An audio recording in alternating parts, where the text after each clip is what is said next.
Экинчи суроом алдагы ушул социалдык баракчама келди. Дароо эле мелис сен ушул намаз окуйсуң өзүң, даарат алып туруп, ыйык Куранды алып туруп, Кубанычбек байкеге карматчы дейт.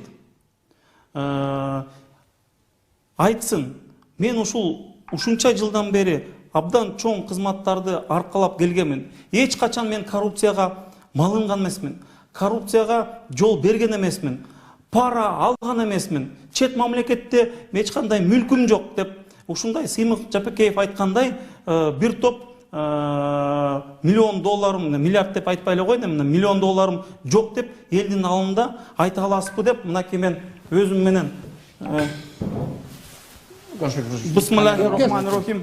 Камерадан айтсаңыз. Бисмиллахир-рахманир-рахим. Мынакей ыйык Куранды мен ала келдим аманат катары.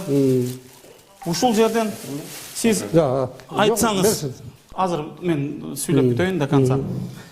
Ушул ыйык Куранды ыйык орозо убагында колуңузга кармап, кыргыз элинин алдында мен эч качан ушундай коррупцияга малынган эмесмин. Мен таза иштеп келатам.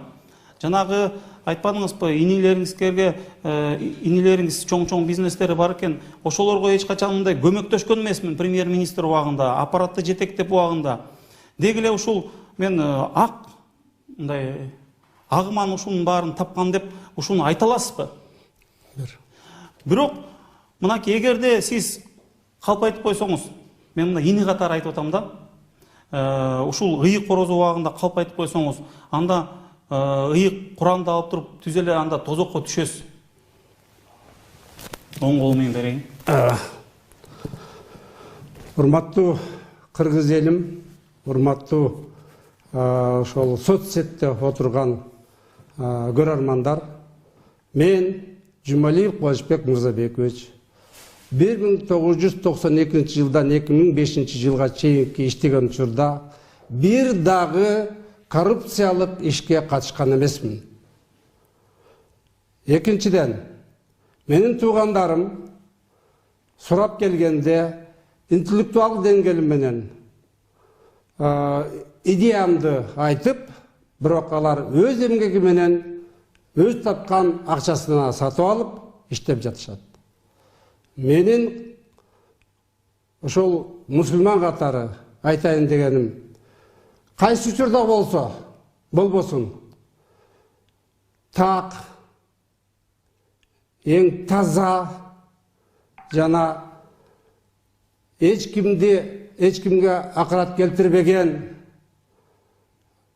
таза жүргөн адам катары жүрөм. 2005 жылы белгилүү окуядан кийин көпчүлүк мамлекеттик кызматкерлер чет мамлекетке качып кетишкен.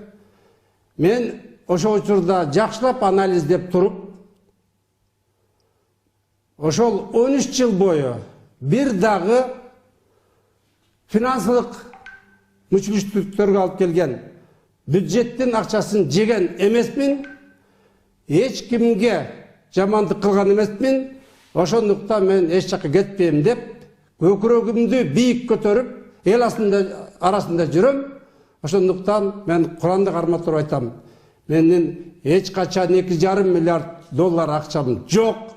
Андайды апыртып жаткан, ошол эгерде Кудай болсо, ошол Сыймык мындан кийин айтпай жүрсүн. Уят болот. Коррупцияга аралашкан эмессиз эч качан? Коррупцияга эч качан аралашкан эмесмин. 1 миллион доллардан ашык байлыгыңыз жок. Мен айтпадым сага. Жок, ошол айтып коюңуз дагы. 1 миллион доллардан мына ашык байлыгыңыз жок. Ооба, 1 миллиондан ашык байлыгым жок.